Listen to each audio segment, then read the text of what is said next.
Welcome and thank you for coming. My name is Richard Godfrey. I have the privilege of sitting on the advisory board at Promise2Live, and I have the responsibility today, although I cannot meet that responsibility, to represent Brandy and Adam. Brandy and Adam, of course, many of you know, are the founders, the heartbeat, the center of Promise2Live, and they are taking a well-deserved vacation to visit family and friends over the next couple of weeks, and so we're trying to fill those very large shoes. Brandy would have all of this information by memory. I do not, so I'm going to read it. Let me start with just a welcome. So Dr. Morgan, who you just heard from, and Silicon Slopes, they are our sponsors, and we really appreciate. We've worked for them now for quite a while, and it's been a very powerful and great opportunity. So thank you to Dr. Morgan. Thank you to Silicon Slopes.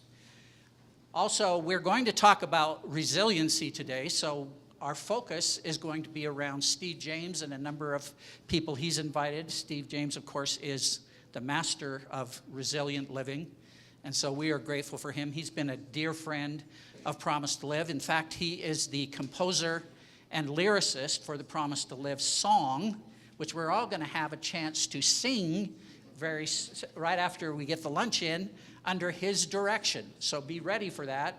He'll take us through that particular experience. Thank you to Healthy Mind Map. They are the sponsor of today's event. And to Blake Webster and Subway for sponsoring our lunch, which will be here and which we will enjoy because I love Subway. And finally, thank you to all the Promise2Live team who are here and do all of the heavy lifting all of the time. So let me just briefly, some of the announcements on some things Promise2Live that we have in our pipeline that we would love you to be part of. First, on May the 15th, so coming up very quickly, we are participating as a partner on the MTV Day of Action with a mobile outreach parade where we are going to be going around to various high schools and other groups on that day, involving them in the MTV Day of Action. If you'd like more information on that, please reach out to any member of the Promise2Live team. And by the way, what we should do right now, Promise2Live team, please stand up so people can track you down when they need you. So I'm standing up. There, another one of our board members. Julie, stand up. Julie, standing up. Where's Barb? Barb, where Barb? Okay, Barb's in what we call the back, but she'll call the front. And of course, Barb is always at the center of everything we do. So please reach out to any of us on that. Our big event for May, in addition to the Day of Action, is our gala. Our gala is going to basically be down the street here at Thanksgiving Point. It's going to be on May the 31st from 6 to 9 p.m. It is a come dressed as flashy as you want to. So if you have tails, they will not look out of place. The cost for this event is $125 for a single ticket, $225 for a couple, $2,500 for a table if purchased in advance. We have, because of the gracious activity of a number of our partners and sponsors, have a number of tables already dedicated, but if you would like to have a table, I'd love to talk to you about that. But we, of course, would love you to come as a single or as a couple and join us in that event. There will be live music. There will be a silent as well as an open auction. And for that silent auction, if you'd like to make a donation that we could auction off at the event, please approach anyone from Promise2Live, and we'll be glad to work with you on that particular situation. Finally, not that we're not doing anything between May and September, but our big event, the one we're very famous for, that we've done for a number of years, that Brandy is really the creator of in every way, is our global live stream, which, like last year, will be held in Los Angeles at the Avalon Theater, September the 10th, 2025. Information on our website, as well as online, or track down any of us. So that's the global live stream, which you can either attend, we'd love to have you there, or you can join online because it is a live stream. And so we would love to talk to you about that. So I think that's all in the way of announcements. Let me then briefly introduce our speakers, which we will bring up after our lunch is here. So after I'm done, I'll turn it over to Dr. Morgan. He'll make a few quick remarks. And then once we sit down after lunch, Steve James, who of course is the founder and CEO of ResilientYOU, will be our main speaker. Steve's topic is creating connections that build resilience. He'll be followed by Dr. Paul Jenkins. He's a positivity psychologist, an author, and a speaker. His topic will be resilience and the power of positivity. Then Christian Moore, who I just met moments ago, he is the CEO of Why Try. He's a licensed clinical social worker, author, and speaker. He will be talking on life skills critical to your success, and I believe he has a copy or two of his book with him. And then finally, David Osmond will be joining us. He's actually coming from another activity, so he'll be just kind of flying in midway. We appreciate him being involved. He is the ResilientYOU ambassador, market president of Tribe House, Emmy-nominated host, recording artist, actor, and speaker. I think we all know that name. And David will be talking on rising above, finding joy in the journey. I apologize. I'm not used to holding it this close. Before I turn it over to Dr. Morgan really quick, since this is a day on resilience, just one quick observation from my own experience. Like most of you, I have good days and bad days. Outside of my home office is a ship's bell hanging on the wall just outside the door to my home office. I am not a Marine, but I've spent a lot of time working with the Marine Corps over the decades. And those of you who've either watched it on movies or experienced it personally, you know that SEAL training is one of the most difficult and challenging things that a human being can do. At the end of every day, if you've reached the level of your endurance, you just can't go any farther, then you go up to the ship's bell, place your helmet on the ground, ring the bell, and you're done. So I've hung a ship's bell next to my door, so every time that I don't feel I've got another ounce of resilience in me, I look at that bell and say, I don't want to ring the bell today. I don't want to put my helmet on the floor and check out.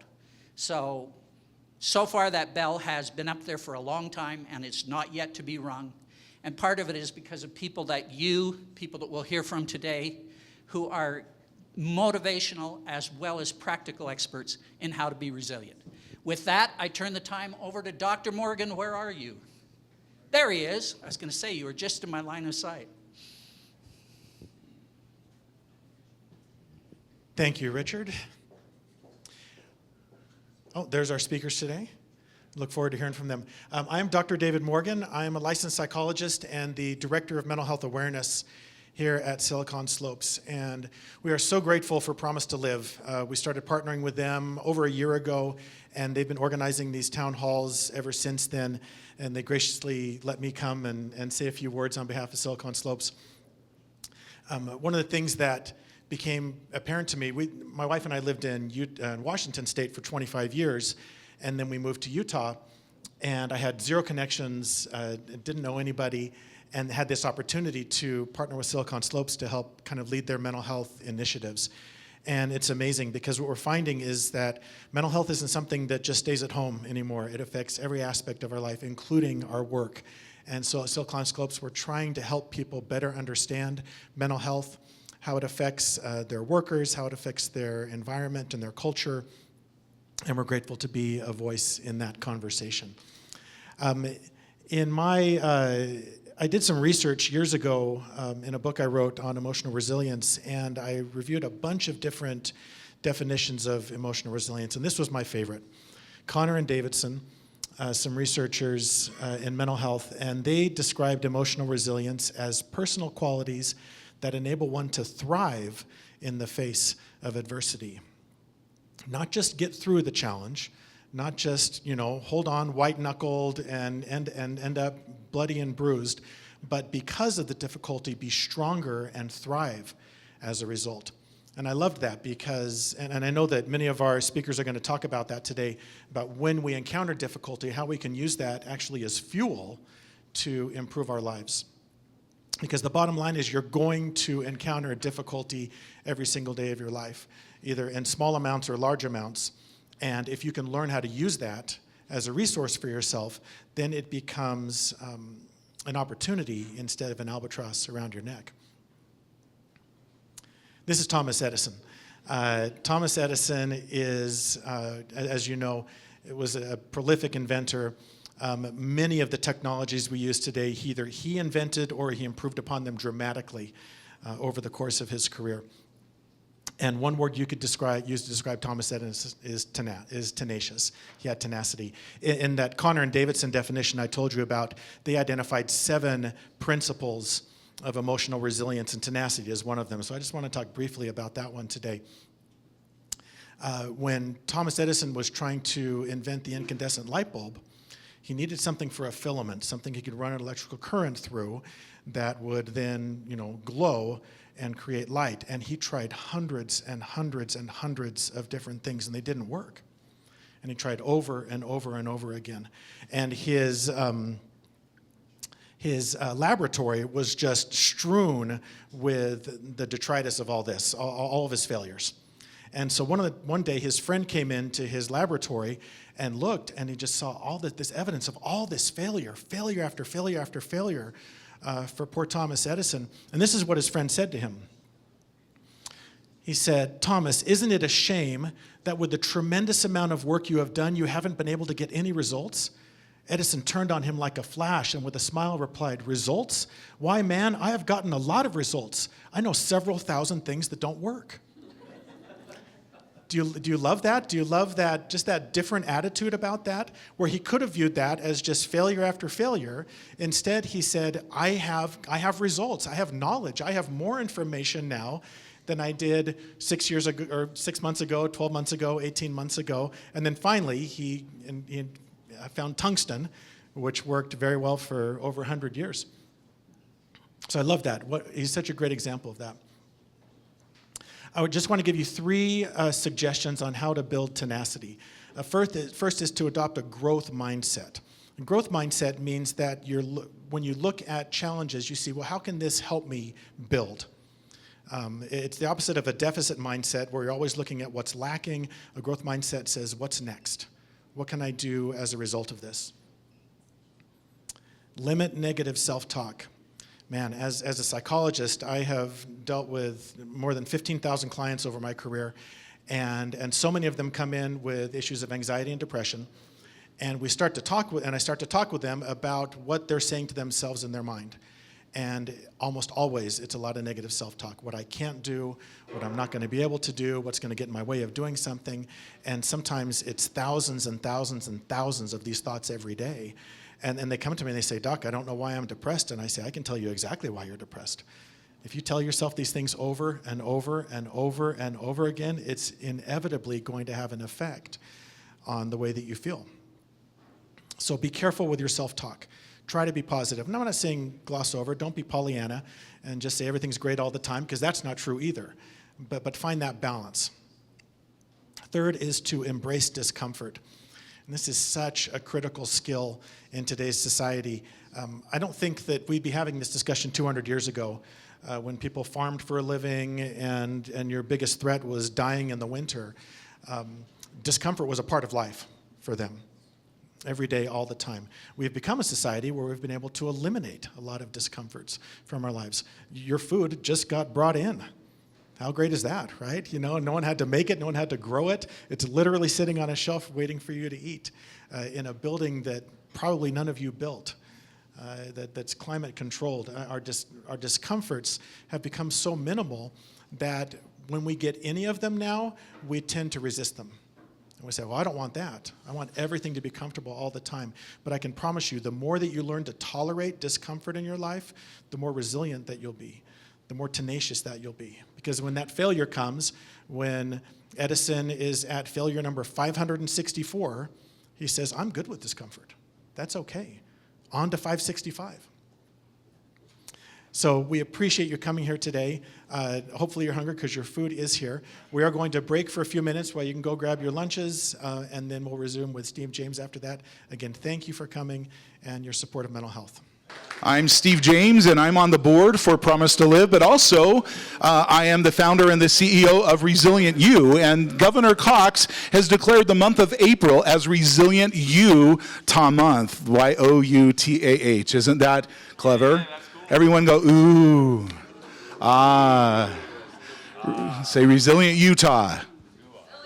It's ResilientYOUtah Month presented by ResilientYOU. Promise to Live is one of our partners here. And I'd like to thank some of the dignitaries that we have here today, including those from our Promise to Live board. If you're on the Promise to Live board, please raise your hands. If you're on the ResilientYOU board of directors and our team, please raise your hands, which includes our ambassador here, David. And that's awesome. Thanks again. So one thing that's special about this year, really quick, before I forget, because I know I will, is that this year is Utah PTA's 100th anniversary. Isn't that amazing? 100 years of Utah PTA. Let's give them a big hand, that's fine. Okay, now what I'm going to do is I'd like to get a picture of everyone here, everyone saying happy 100th birthday Utah PTA. Can we do that? And then you're going to be on the silver screen at the Megaplex in about 2 weeks. Okay? Now that's a real ooh. Ah. There we go. Everyone, let's practice on the count of 3. Happy 100th birthday Utah PTA. Go. Happy 100th birthday Utah PTA. I'm going to say 1, 2, 3, and then I'm going to scan the crowd while we say that. Here we go. 1, 2, 3. Happy 100th birthday, Utah PTA! Awesome. One more time. Here we go. Going to scan back. 1, 2, 3. Happy 100th birthday, Utah PTA! All right. We might get everybody dizzy out in the audience, but I think that'll work. Okay. Everyone say, promise to live. Promise to live. I promise to love myself. Promise to love myself. And when I'm down, reach out for help.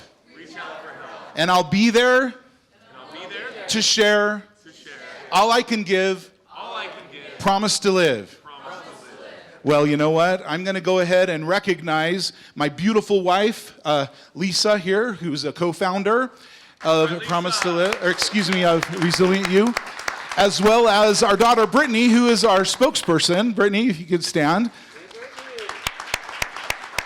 Brittany's also the host of our half-hour television special for children, part of the Child Connection, and it's great to be there. She's been on TV with David before and emceed and everything. It's great to have you here as well, and you'll get extra dessert for dinner tonight. There we go.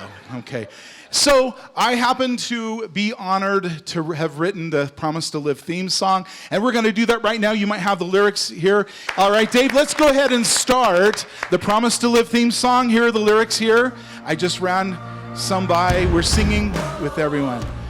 Let's turn the volume up just like it's a rock concert. That'd be great. Oh, oh, oh. Here we go. A little louder.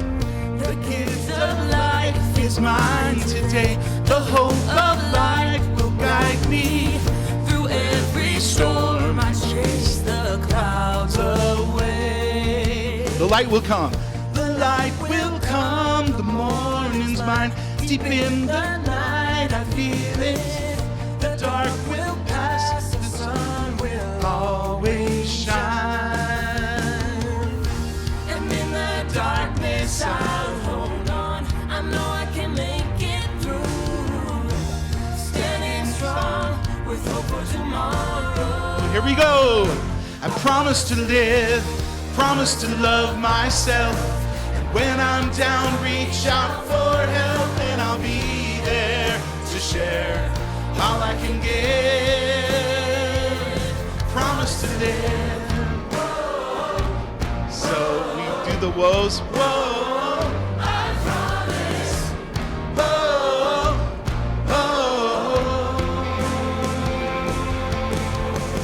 And when the world is hard to bear, I'll think of those who love me.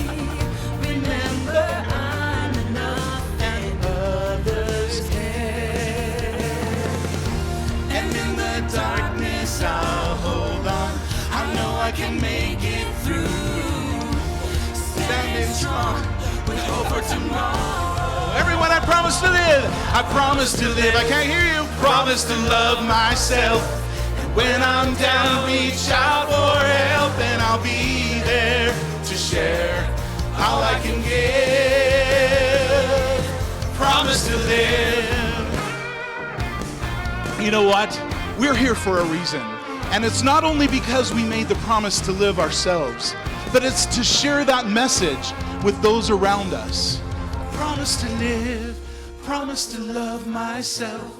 And when I'm down, reach out for help, and I'll be there to share all I can give. Here we go, everyone. Promise to live, promise to love myself. And when I'm down, reach out for help, and I'll be there to share all I can give. Promise to live. Well, you know what? Give yourselves a great big hand. You guys have been awesome. You know what? Promise to live. Well, I think the next stop is a recording studio, right? We'll all go over there and do that. Okay. You know, it's really interesting because this has been a crazy week. We've had a lot of things kind of happen this last week, and of course, we all have something in common that we all share that's a challenge for our culture that's called Tax Day. But we got through that, didn't we? And we're here today. But I tell you, when I have challenges, a lot of times I remember my cousin who taught me so many things. He's not alive anymore, but he was one of my greatest heroes growing up. When he was grown up, he should have stood about this tall. Instead, he was even shorter than I was. When he was born, his arms and his legs and his body was so crooked, and he had physical as well as mental challenges growing up. I remember when he used to compete in Special Olympics, and he's a couple of years older than I was, and I would often go and watch him compete. And every now and then when he would run in races, which I really wondered why he entered running in races, but he did. And when he would run in races, he would trip or stumble or fall, because he always did. But every time he tripped, every time he stumbled, he would always get back up again. And that's why he was one of my heroes, because he never, ever gave up. But I always wondered what his secret was. And on the day he received an honorary Eagle Scout award from the Boy Scouts of America, he pulled me aside and he told me something that was so important. It was a very special day to him, and his leader got up and told everybody a story about my cousin Bart, is his name, and he entered a basketball throwing competition as a part of Special Olympics. And it was very difficult for him to make a basket.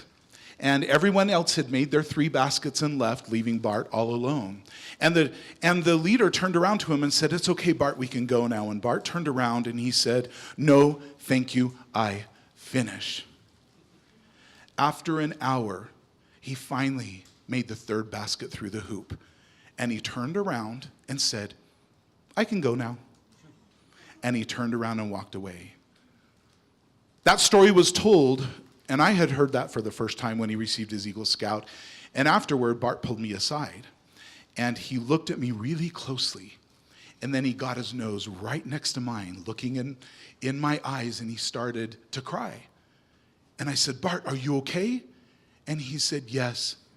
He said, "Steve," and he spoke kind of in a broken language a little bit. I'm not going to imitate him, but he said, "Steve, remember who you are. Remember, I love you." And then he turned around and said, "Bye." And he walked away. And then somehow I realized that I had experienced something extremely profound by an angel on earth as he told me his secret to life. If I remember who I am and why I'm here, and who are you and why are you here? We all have a different skill set. We are an orchestra of instruments, each playing our different part, but collectively, we can do some incredible things for the world, for the communities, for our families, for our children. I told that story in Montpelier, Idaho, at an elementary school. And we were there because they were singing our music. Lisa and I, we have a nationally recognized children's music series that's a part of Health Core curriculum that teaches kids to make positive and healthy choices and build resilience, which is now a part of our program, ResilientYOU. But we were sharing this message with teachers and leaders and students also in an elementary school in Montpelier, Idaho. Afterward, there was a lot of confusion, and the security came. It was just, all the kids went back to their classroom, but we noticed something was wrong, and the principal came up to us, and she said, "Excuse us for the confusion, but we have a student who's missing." And we said, "Oh no," and she goes, "And he's a special needs student." And then so we started joining them, looking for this student, and eventually someone said, "Okay, we found him." And it was interesting. I was touched because this student had grabbed a basketball. It was in the very back of the playground trying to make baskets through the hoop. And you know, when I go through obstacles in my life, I remember my cousin. I remember that little boy making baskets through the hoop in Montpelier, Idaho. To know that we're not in a contest with each other, but we can get through the obstacles of life and navigate life's challenges as we overcome.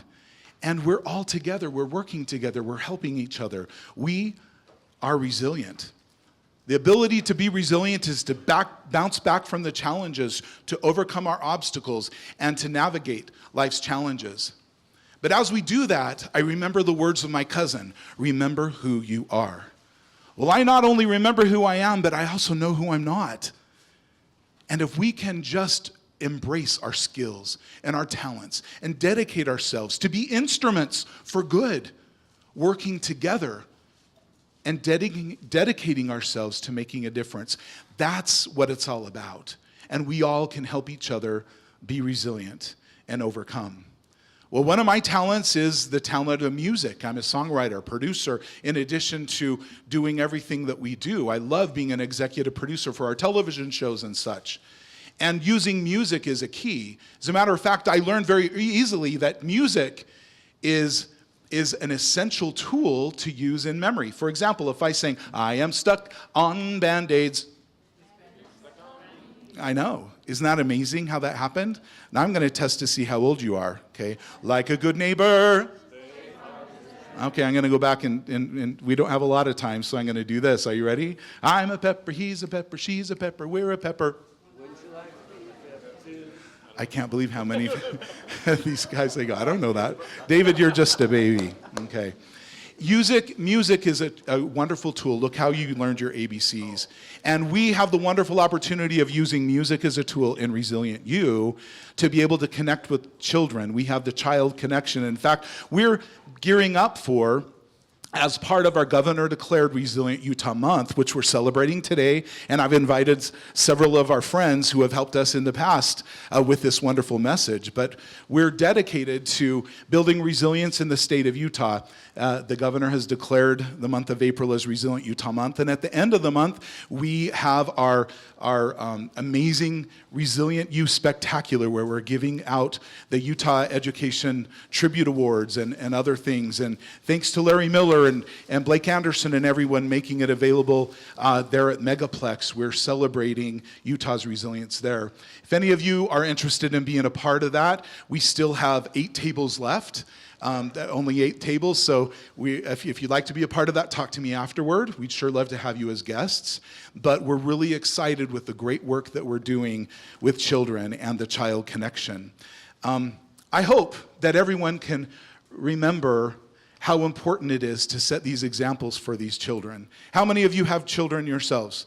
How many of there are elementary children? Raise your hands. How many of you have grandchildren who are elementary children? Okay, one thing I want you to remember is ResilientYOU.org. ResilientYOU.org. If you go there, you can scroll down from the top and see the Child Connection Toolkit. And there are free resources there for you, for your grandchildren, for your children that you can have right now, and you can make that a part of your family culture to help building resilience, because studies show the most important thing we can do as parents as well as grandparents, is make sure that we're sitting down with our children and our grandchildren, opening up dialogue about these issues that are so difficult in today's world, and then setting family goals.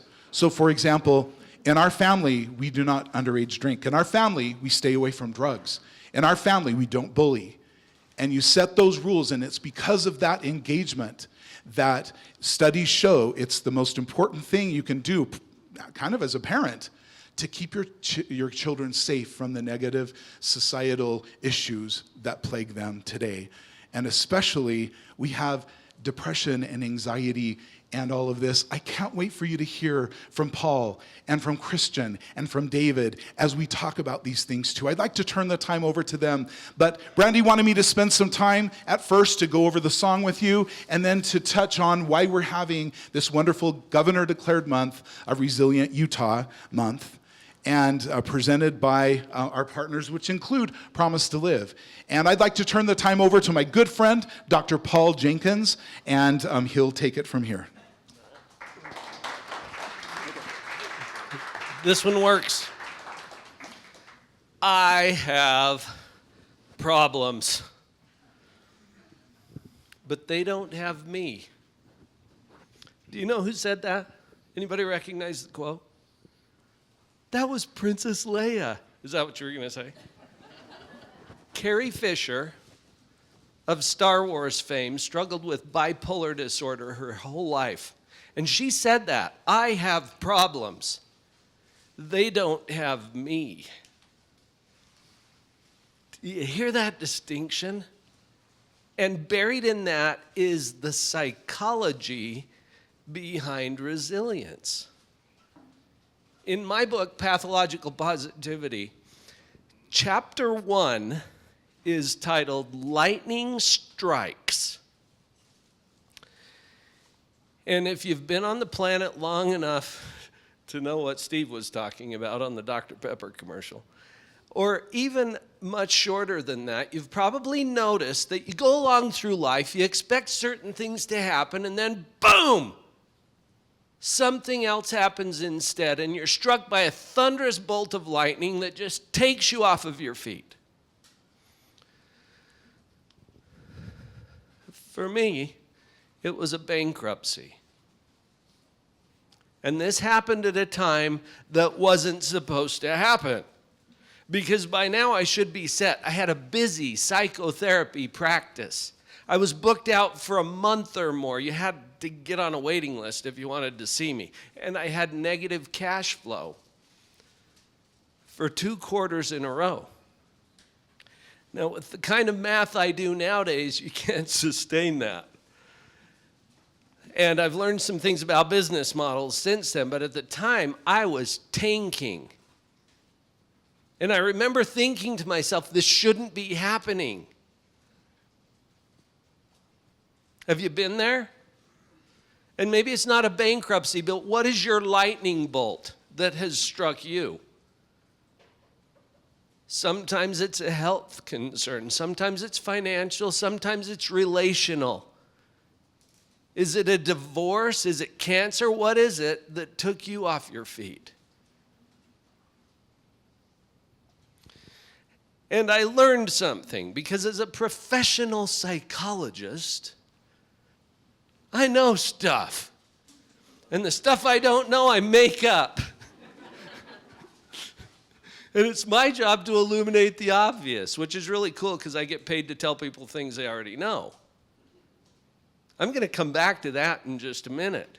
I had been teaching my clients for almost 15 years at that point in my practice how to be resilient. I had no idea what it really meant. Because it took that lightning strike for me to ask an important question. Do I really believe it? And by it, I mean all of those things I was telling my clients, which is really easy to do in the light of day, in the office, when I'm getting paid. It's a little harder with my head wrapped in a blanket at the bottom of a well after a severe beating. So I got to ask that question. Do I really believe it? And the core principle of positive psychology, life coaching, personal development is this: circumstances are neutral. But they don't feel neutral when they're yours, when they're mine. There's reasons for that. Let's go back to illuminating the obvious. Just go there for a minute. Like your shoes, for example. Can you feel them? Well, now that I mention it, right? It's obvious but unnoticed until it's called to your attention. Or the fact that we're speaking English. Anybody notice? Obvious but unnoticed. I just called it to your attention. There are processes going on in our own mind. There were processes going on in mine when I thought that lightning bolt had destroyed me. But that's a problem with thinking, not with lightning bolts. Let me show you what I mean. Well, first of all, go back to that bankruptcy for a minute.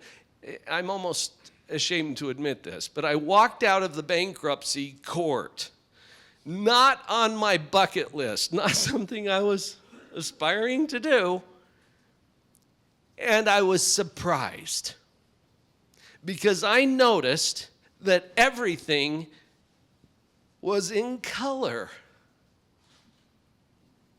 I'm like, wait, hold on. I don't even know what I was expecting. Some old 20s black and white movie, people shuffling around in trench coats, the hat pulled down to here. I don't know. There's birds singing in the tree. There's kids playing in that playground over there. Everything's still in color. And somehow that surprised me. And it taught me something that my graduate school and 15 years of clinical practice to that point hadn't. That circumstances really are neutral. And that gave birth to a model of positivity. Now, when you hear, just think positive, you chuckle a little, but that's annoying, isn't it? When you're in the middle of your circumstances, and we do a disservice to people when we think that positivity is about ignoring all of the pain. It's not. It's about learning how to operate the equipment of your own mind. Every problem we have is a problem with thinking. I know that's a bold statement. You can write it down if you want to. Every problem we have is a problem with thinking.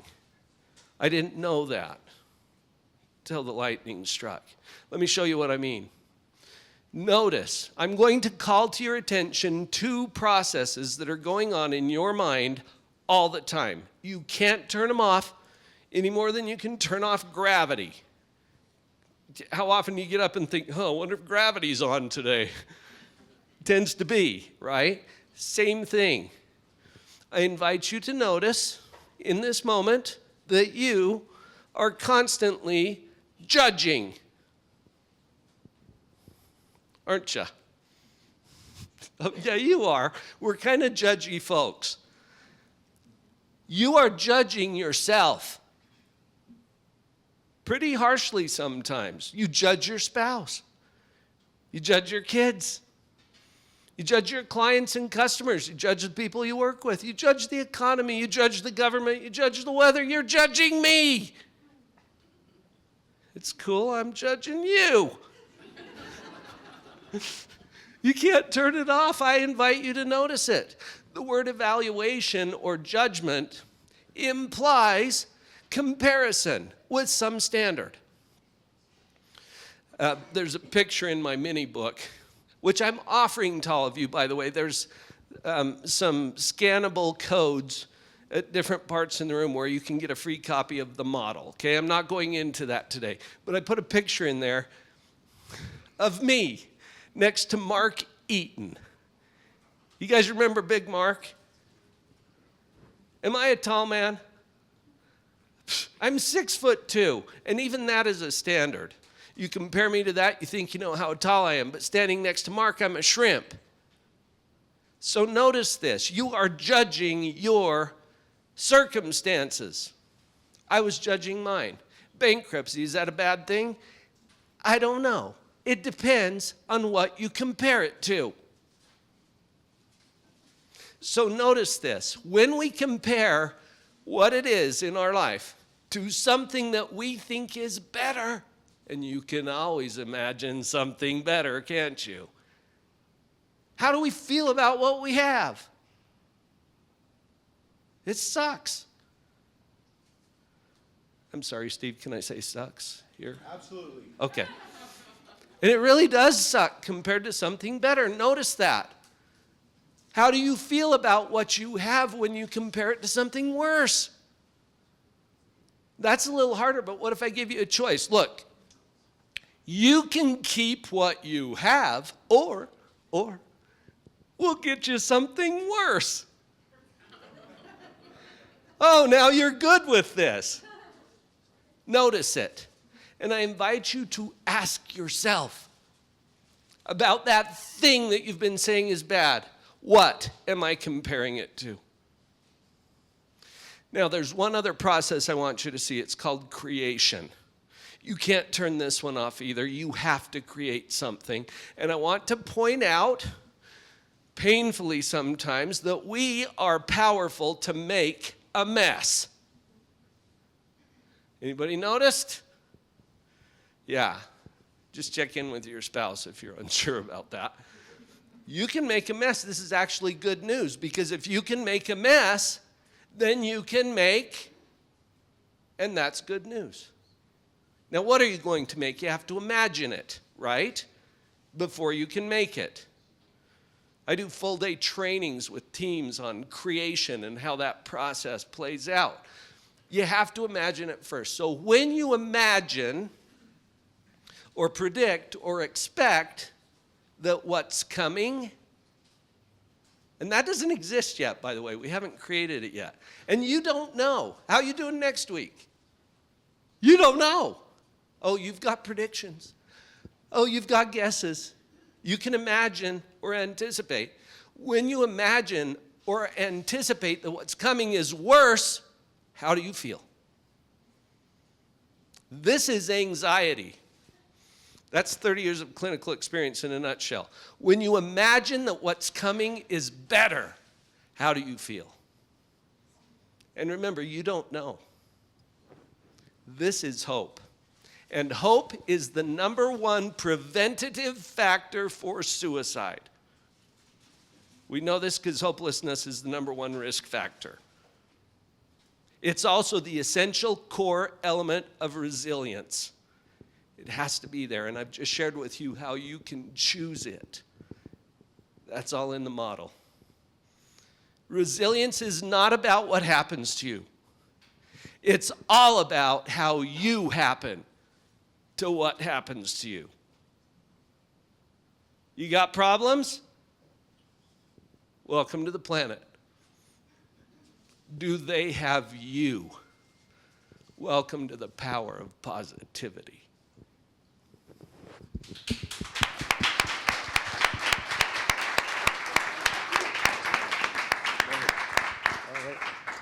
Wow. Man, I enjoyed that. All right, all your real problems are literally in your mind. I want to quote him, quote unquote. I don't think I'm going to say anything more profound. Thanks for coming. That was amazing. That's awesome. All right, I'm going to give you guys all literally a resilient silver bullet that I can promise there's nothing I'm going to say that's more powerful than this silver bullet. And I actually experienced this silver bullet a couple weeks ago. And those that really know Steve James are going to know exactly what I'm talking about. Has anybody ever been to lunch with this guy? That's if you have not been to lunch with him, I promise you, I was with him when he was dealing, I believe it was your brother had just passed away. And he was coordinating, he's talking to me, and he's coordinating on the phone a family crisis. I see his family knows I'm not, and I'm not even kidding. He's hyper-focused on me, dealing with the crisis. I feel a little bit like hot air talking about resilience. This man is truly resilient in the real world, under real stresses, under real conditions. I'm hot air. I want to pay tribute to someone. If y'all could give him a hand, I'd appreciate it. So I'm the author of this book, The Resilience Breakthrough, and people always say to me, okay, what's the number one thing that you have to be resilient? The publisher said less than like 10% of self-help books are read all the way through. I mean, usually we get a self-help book, we glimpse at it, but no one's reading the dang thing all the way through, right? According to Greenleaf anyways. So people always say to me, okay, Christian, just cut to the chase. What's the number one thing I have to be resilient? And I always tell them, look, resilience is this ability to bounce back, right? So the number one thing you have to be resilient is you have to have suffering. Until suffering shows up, there is no resilience. So I want to take you guys on my journey of suffering a little bit and how I became interested in the subject matter of resilience. So I'm going to give you literally my 2-minute life story. Can anybody here tell your story in 2 minutes, your life story? So I promise you, I've done it for 20 years, so I can do it real quick. But I grew up in between D.C. and Baltimore, a family of 12 kids, 5 brothers, 6 sisters. I'm the 8th child. My dad was a GS-16 code breaker for the National Security Agency. You could say to my dad, 5,898 times 10,852, and he could instantly rattle that off the top of his head.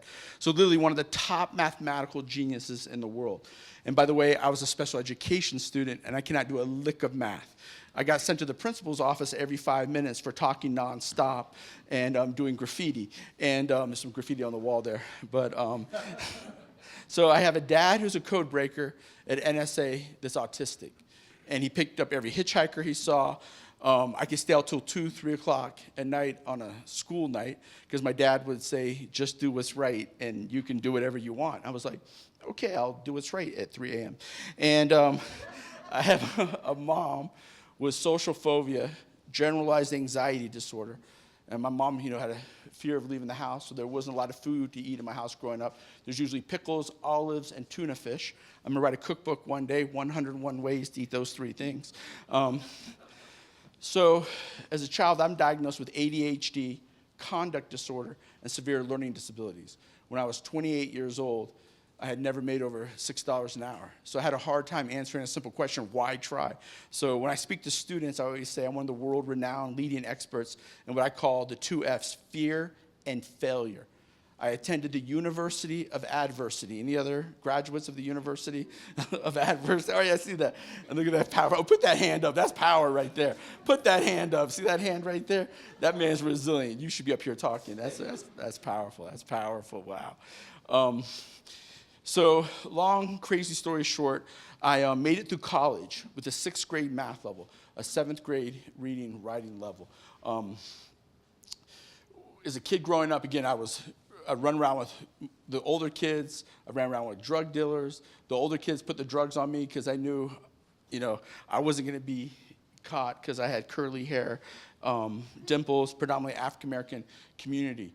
One of my best friend's moms took over and started raising me, a Baptist African-American lady who I endearingly call Mama Jackson.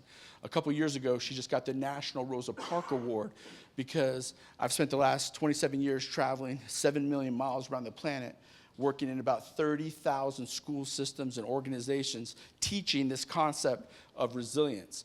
And we reached about 3 million students. And so the highlight of my life was Mama Jackson, getting this incredible, Rosa Parks Award. So to say I have debt to pay is an understatement. So that's kind of my background in a nutshell. It's way more complex than that, but that's what got me interested in this subject matter of resilience. Now, what I want to do here in the last few minutes here is I just want to give you guys literally a prescription for resilience. Anybody interested in a prescription? Like here's the inner motivation not to shut down. First of all, I see some of you rolling your eyes. You don't think there's a prescription for resilience, but I promise you there's literally a prescription for resilience. And if I ever heard a speaker tell me they're going to hand me a prescription for resilience, I would have turned on every recording device and sprinted to the front of the room. You guys seem pretty chill, pretty laid back, but I'm going to say this one more time. I'm going to literally, in the next 6 minutes, hand you a prescription for resilience. So this is where resilience comes from internally. I've read 50 books on resilience. There's skills of resilience, hard work, determination, perseverance. But I wanted to know, where in the heck does resilience come from inside of ourselves, right? Where's the inner motivation come from when we have every reason to shut down, but to put one foot in front of another? So again, the first thing, so this is the formula, and it's just going to be just 6, 7 steps really quick. The first step is you have to have suffering. You have to have that opposition.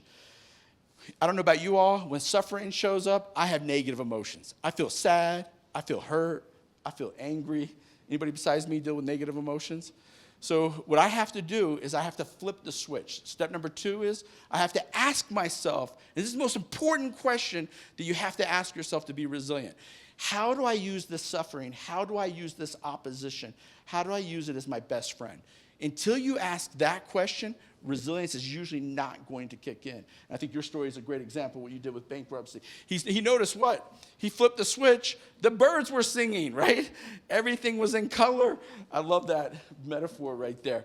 And so that's flipping the switch. He gave you guys a discourse on flipping the switch. All of us have this switch. You guys, I talk to literally hundreds of thousands of adults every year that do not know they have that switch. Everybody catch that? Now, each one of these things, I could spend an hour on each one of these topics. Everybody with me real fast on flipping the switch? The third thing you have to do is you got to maximize both your positive and negative emotions. For example, if you could visualize a battery right now, can you charge your battery with just the positive connection? Absolutely not. Can you charge a battery with just the negative? Absolutely not. We know that battery charges because the positive and the negative come together. You guys, I'm not here speaking to you all because of positive emotions, because of happiness, joy, love, peace. I am not up here right now because of that. I'm here speaking to you all today because of negative emotions. No teacher, counselor, social worker, Mama Jackson, my own family, they couldn't get rid of my negative emotions. One day, Mama Jackson sat out in front of my elementary school, and she said, you know what, Christian?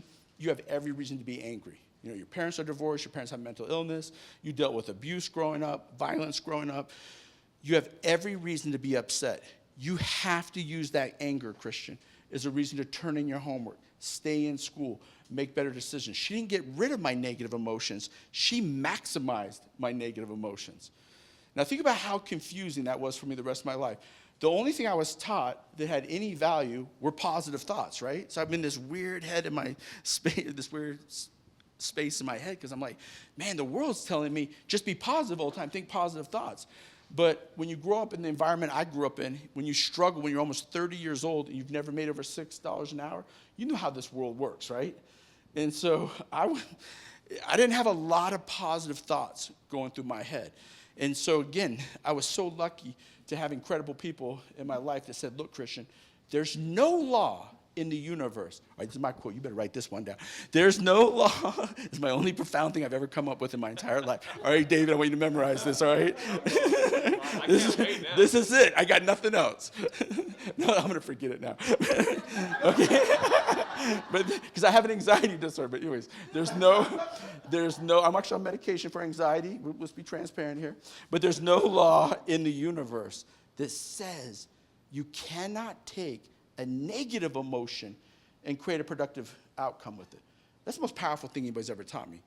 There's no law that says you can't do that. So think about this.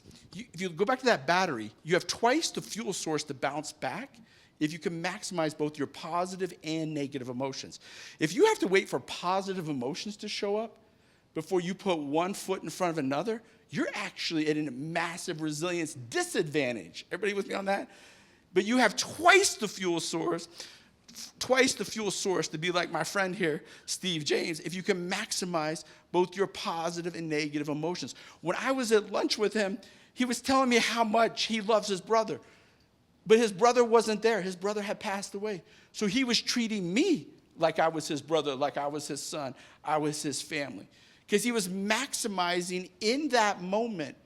I'm sorry, it's too personal. He was treating me, because his brother's not here. Don't get, but does that make sense? But he was treating me like that. Imagine that mentality. Does that make sense? That's so powerful. Because there is no difference between us. We're all 99.8% the same genetically. We all have the same issues, the same problems. I've done over 10,000 hours of family therapy in Utah County. Let me tell you all, ain't nobody beating the system. Does that make sense? We all are the same. We're so similar, it's not even funny how similar we are. We're exactly the same. We deal with all the same issues, the same challenges and stuff. All right, I got 1 minute left. They're telling me, and by the way, sir, I didn't get this far following rules.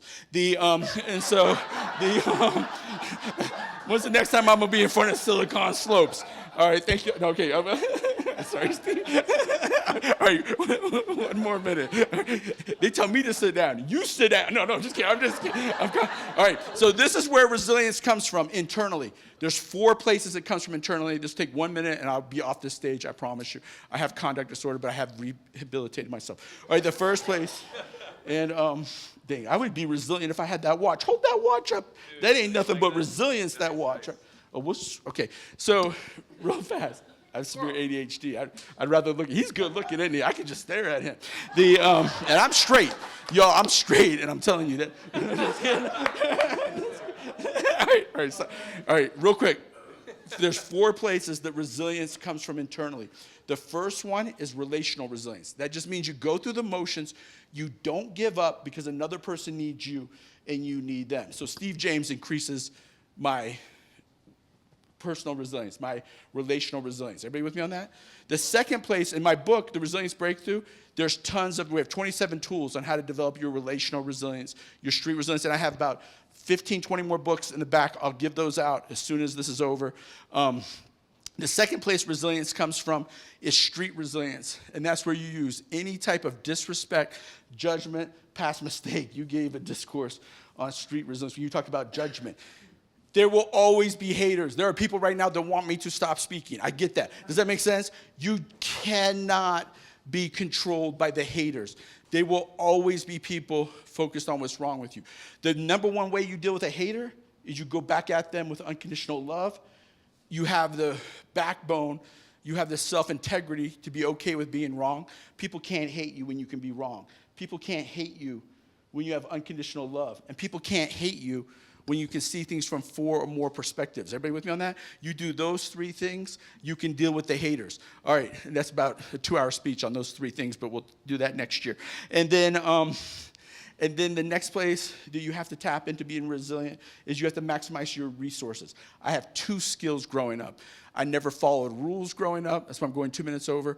I've never followed rules, and I could draw really good, and I could talk nonstop. Today, I'm paid to speak nonstop. Everybody with me on that? So it was a deficit I've converted into my best friend. And last is rock bottom resilience. And resilience takes place in the striving. It takes place in putting one foot in front of another. None of us here on this stage have ever reached resilience. Everybody with me on that? Nobody in this room is going to reach resilience. Resilience is an effort effect. It takes place in the walk, in the journey, in the striving. And I just want to close by thanking you guys for being here, supporting my friend Steve James. He's the real deal. You guys, if y'all don't clap for me, clap for this incredible man who is bringing resilience to the state of Utah. Thank you for your time. Thank you, Christian, and also Paul. We appreciate it so much. David just recently flew in town. He's always out of town. He came right directly from the CBS studios here in Utah. And David, you take the time that you need. We appreciate it so much. And we'd like to have our closing speaker here, Mr. David Osmond. Let's give him a great big hand. Thank you, Steve James. These 2 gentlemen, I was always told if you're the smartest person in the room, you're in the wrong room. With these guys, with all of you, so many familiar faces. Lisa, Brittany, Barbara, so many others. What's up, man? How you doing? I'm in the right room today. This is a good room for all of us to be in. I'm grateful, and the needle and thread of what we're going to be sharing is very common. I'm grateful to be here. I wasn't sure how I was going to feel today, as I did actually just get back into the country. I sat on the plane next to this woman. She was from England, and she just looked so ill. She looked so sick, and so halfway through the flight, I couldn't help myself. I turned to her and said, "Ma'am, are you feeling okay?" She looked at me, she goes, "No. I've got the swine flu." I'm like, "Really? How long have you had this?" She goes, "Oh, about a week. That's a terrible dad joke. It's not. It was a terrible way. He's like, he said to take the time I need. I got a lot of dad jokes. No. I am so glad to be here with all of you. I was in the weirdest place. It was the most blue I've ever seen in my life. I was on a chartered Royal Caribbean ship in the middle of the Pacific. It was called the BYU cruise. No joke. There was 3,500 to 4,000 massive BYU fans, but everybody from the athletic department, Kalani Satake, his family, Jim McMahon, Jimmer Fredette, Lee Johnson, like you name it, the Cougarettes, Cosmo was there. It was wild. It was absolutely wild. And I called my good buddy Ron McBride, who's the head of, previous coach of University of Utah, and I told him what I was doing. He's like, oh, buddy. No, it was actually really cool. My mom was a BYU cheerleader. My dad met her at a BYU basketball game, so I bleed blue. But Ron McBride told me this. He said, you know, David, the BYU alumni and University of Utah alumni, you know what they all have in common? They all applied to BYU. Ron McBride didn't say that, but it sounded good. That was a better dad joke than the weak. I'm glad to be here. I know we're on a time limit. You guys, you're taking precious time out of your day to be here. I brought visuals because I'm a visual guy. And song and music is how my love language has been developed my whole life. Resilience, there's a song that, this is the Promise to Live, that's great. First time I've actually heard this. This is great, so we learned together. The Resilience song. Have you guys heard that one? How does it go? Oh, 1, 2. I am resilient. I have the power to overcome. I am resilient.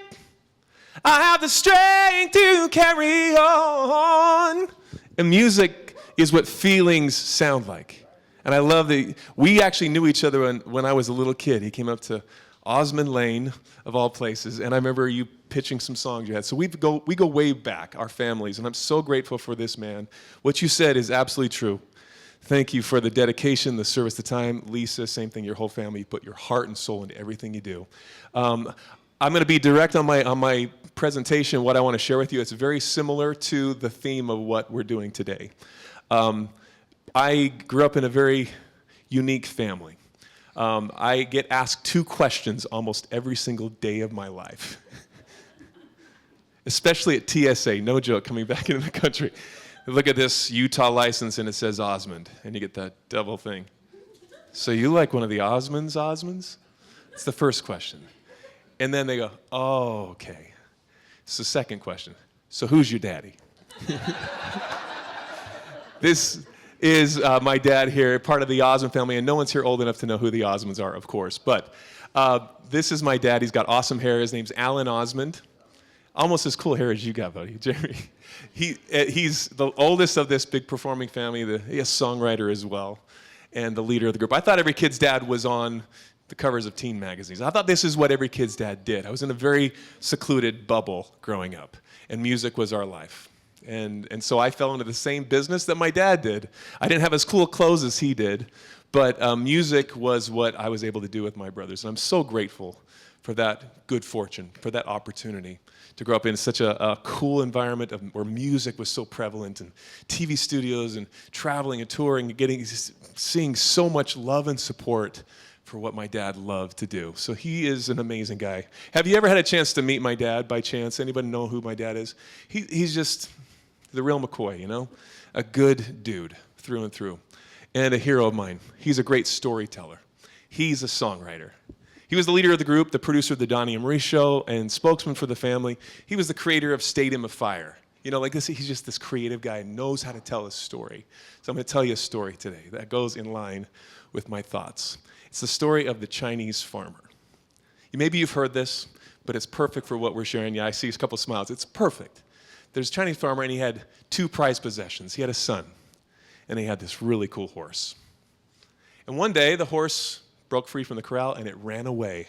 And all the neighbors came out, and they were just distraught for this guy. Oh, this is the worst thing that could have ever happened. I am so sorry for your life. This is terrible. Isn't this horrible, bad misfortune? This is terrible, isn't it? What the Chinese farmer say? He goes, maybe. Well, the next day, horse comes back to the farm, bringing with it 6 wild stallions. Now he's got 7 horses. They corral it, they get it. Neighbors come out, they're like, this is the coolest thing, this is great. What great fortune. How lucky are you? Isn't this awesome? What did the farmer say? Yeah, maybe.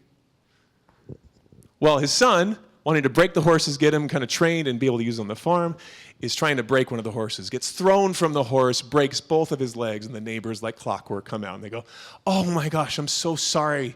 Look what happened to your son. This is terrible. What are you going to do? Isn't this horrible? Maybe. Next day, the conscription officers come around. There's a big war. They're recruiting boys for the war, and they're getting slaughtered. And they passed on his son. Why? Because he had 2 broken legs. Oh, what good fortune. How lucky are you? What does he say? Yeah, maybe. This goes on and on and on. We never know what the consequence of misfortune is. And we never know what the consequence of good fortune is.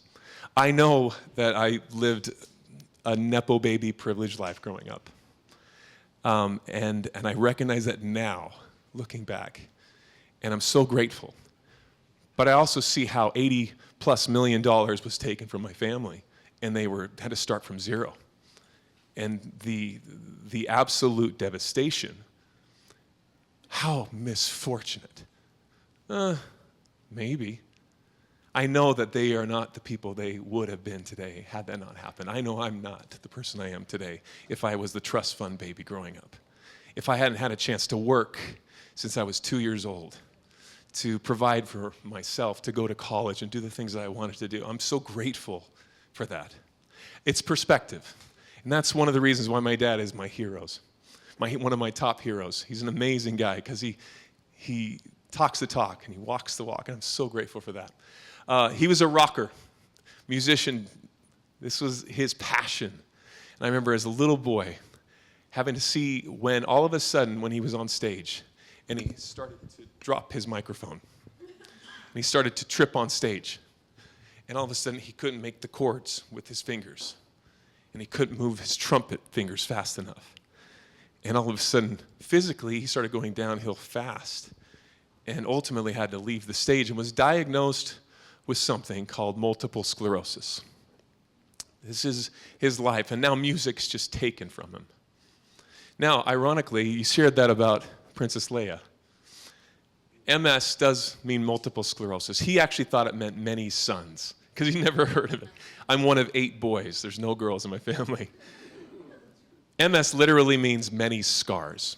Your central nervous system, if you think about all the wiring, when your brain says you want to move your finger or you think or blink or see or feel, all that wiring gets short-circuited.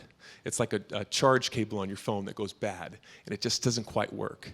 MS stops people from moving, and it short-circuits this system. This is something I learned from my dad, that pain is inevitable. He talked about this. We talked about different levels of pain.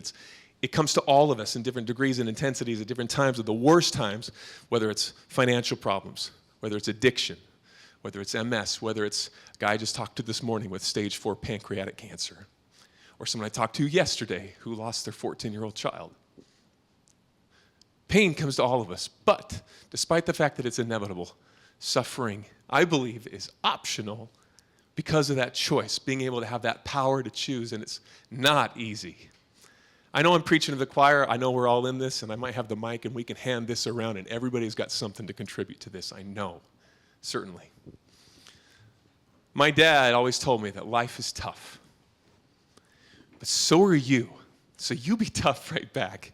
And he spells it a little funny, and this is what he means by tough. When you have a problem in your life, one of those things, whatever it might be, pain, addiction, financial, depression, anxiety, target it. You have to be able to see it and recognize it.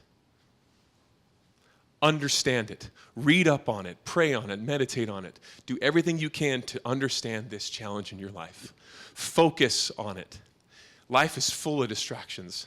Stay focused on what your goals are. And then the most important, the last F, is fight. Keep fighting. Stay tough, and you'll be amazed what you can push through. That alone is why my dad is my hero. Not because of the great music, not because of the 100 million records he was able to sell, but because of that fact. And you could call him up on the phone right now, and even though he can't move very well, he's one of the most positive people you've ever met in your life. What a gift for this little boy in so many ways. Because even though I've been doing music my whole life, and been performing and doing so many fun things as a musician, ironically, having a dad with that kind of an example, he and I share the passion and the love for music, and it's real. But years ago, this was me. And quickly I had to leave the stage because my dad and I also share not just the love of music, but we share the exact same diagnosis of multiple sclerosis. And it went downhill really fast. I remember it was Christmas Eve 2005, and I had a performance. And I took my shoes off that night. I'm feeling my shoes. And when I took them off that night, it felt like I was being crushed by a steamroller. Just pain I'd never felt. And I was I got 2 hours sleep the night before, it's nothing. Just brushed it off, the invincible mid-20s.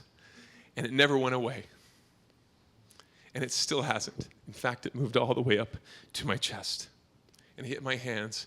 My eyesight started to diminish, and I started tripping really fast. And before I knew it, I couldn't walk. And I'm dating this girl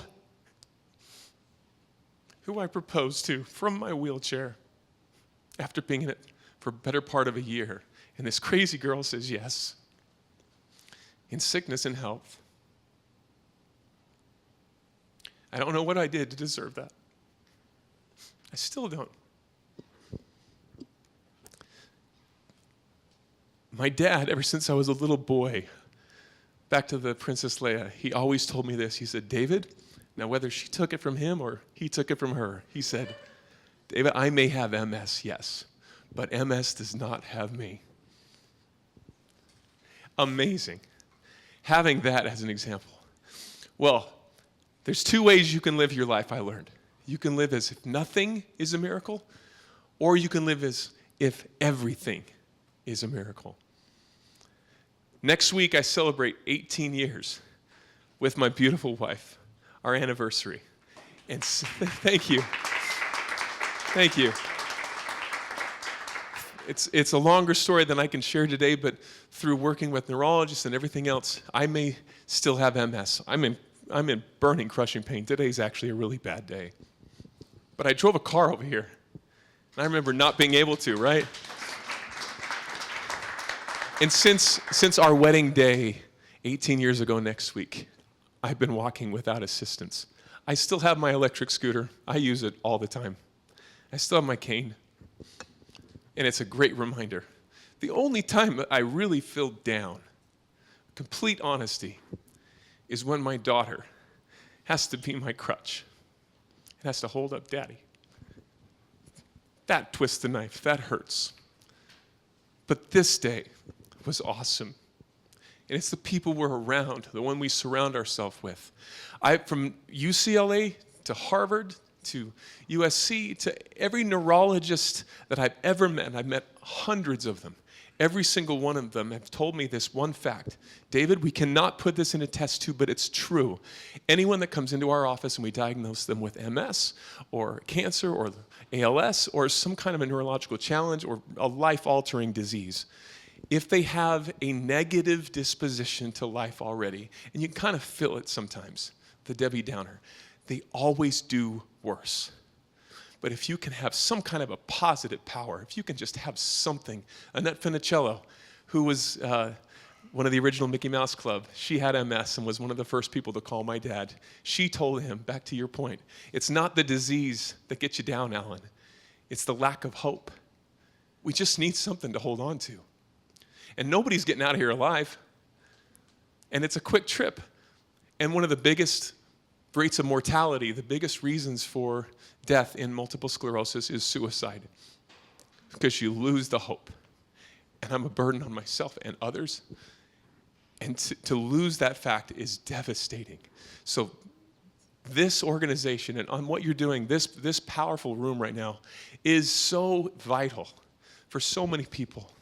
I just spoke in New York just not too long ago A girl who was about 32 with MS just took her own life. And here's their family, just devastated, with a message to say, please keep going. Please keep the hope alive. We're all in the lifeboat together. We all have our challenges. A few things I believe as I kind of wrap up my thoughts on this, and I thank you for your time, for being here and sharing this with me, is a quote from one of my favorite authors of all time. His name is Dr. Seuss, and he said this: I've heard there are troubles of more than one kind. Some come from ahead and some come from behind. But I've bought a big bat, and I'm ready, you see. And now my troubles? Yeah, they're going to have troubles with me. We need something to hold on to. We need to know that we've got a weapon to fight back. This is that weapon. These organizations, they're that powerful bat that can help fight these challenges. If you're a Bill and Ted's fan, his name is Socrates. And he said this: if all the misfortunes in the world were laid in one common heap, whence everyone must take an equal portion, most people would be contented to take their own and depart. I wholeheartedly believe that. I know the cards I've been dealt with this, and it sucks. But I also know the cards that someone else is holding, and I'm like, wow, I'm going to play this hand as good as I can, because I'm going to keep these ones. I'm in. I wear this ring. I've had it's back at home, but my brother made this. It's a scriptural reference. ETT, endure to the end. I do not like this saying. It's hard. I changed it a little bit, so I think I can live it a little bit better. Endure to the end of the day. Maybe, or the moment. Get to the next, but keep fighting, keep pushing. People in life, I believe, don't get ahead because they aim too high with their lofty goals, and they never hit them. They miss by a mile. It's not that. They don't get ahead because of that. It's because they aim too low, and they actually hit their goals. Life, we shoot for the stars. Keep pushing. Keep your sights high. Change happens. If you're going through the worst time of your life right now, I promise you it will change. I've also learned if you're going through the best time of your life right now, the principle applies and it changes. And if you're prepared for that, at least you know it's coming. I believe it's through our challenges, our trials, our hardships, our hurdles, and our tests that truly build our testimony foundation of what makes us strong, what we truly find joy in.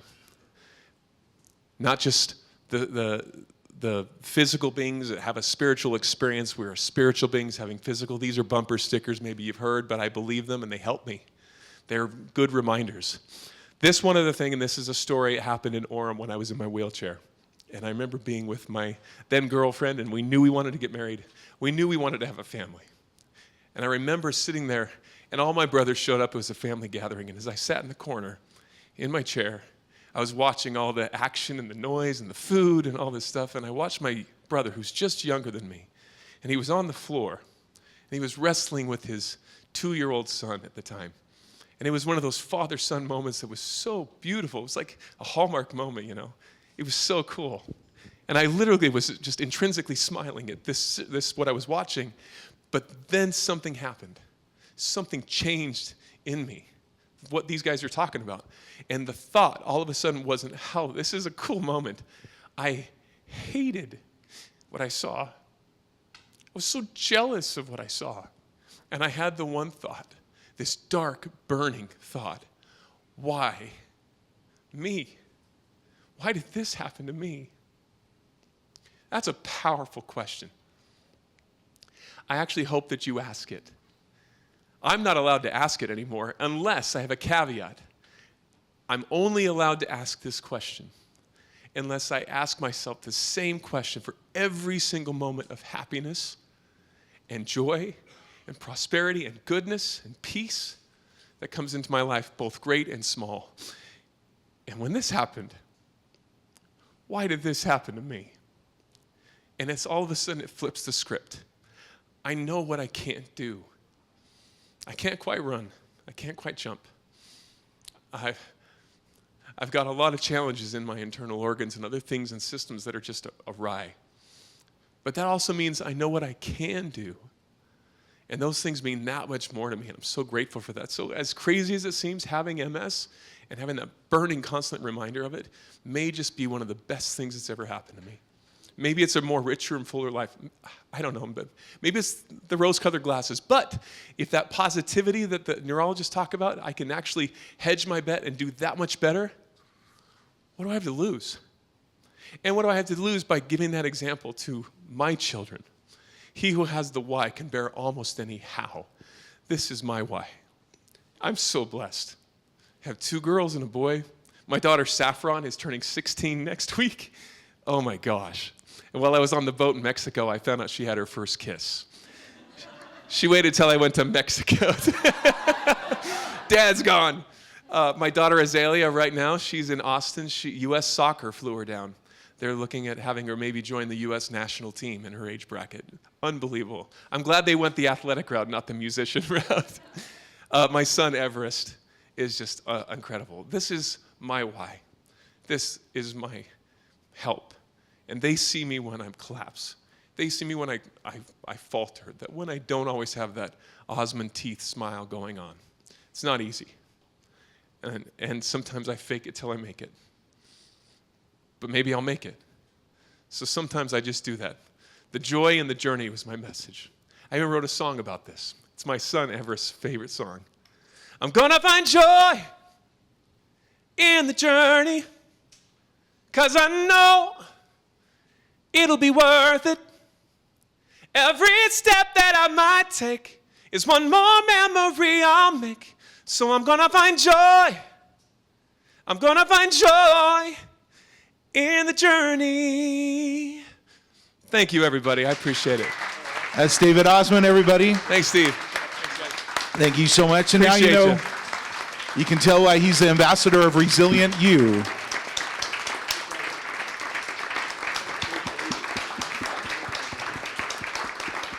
We want to thank Brandy Vega and all of the Promise to Live team. We thank Richard, also Dr. Morgan, everyone. And thank you for coming. Do you want to close it up here, Richard?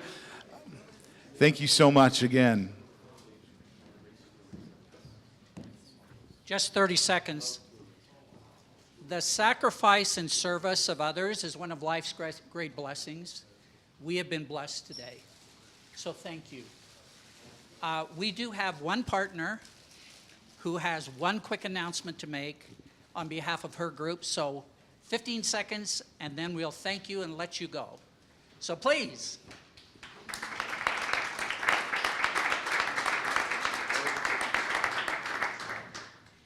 I do think it is amazing that we are in this room filled with people who are sincerely passionate about making a difference for good in our community and even in the world.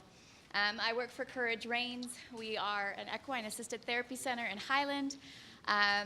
We partner with horses to transform people's physical, mental, emotional health. The clients that we work with are extremely diverse, from 2 years old to 96. And we've just expanded our mental health program. We do we do therapy with horses. It's an amazing program that we do. We have our gala coming up on May 3rd, and we have 5 tables left available. You can get a whole table, or you can just get an individual seat. We are looking to raise funds for veterans and also children in foster care. We believe that true healing and generational change comes from healing families. And since 1998, we've been helping individuals. And we are really looking to move into being able to embrace the entire family and healing the entire family. That is where real generational change begins. I know that my son is third generation foster care. And these cycles can be broken with love and with connection. And we're just grateful for the opportunity to be doing important work like all of you guys. So thank you. To the event, the Kentucky Derby, you've never experienced it quite like they do. It'll be so fun. Thank you all so much for coming, and feel free to visit and whatnot. We have some giveaways also for some of our speakers, and thank you so much for being here and celebrating Promise to Live and Resilient Utah Month.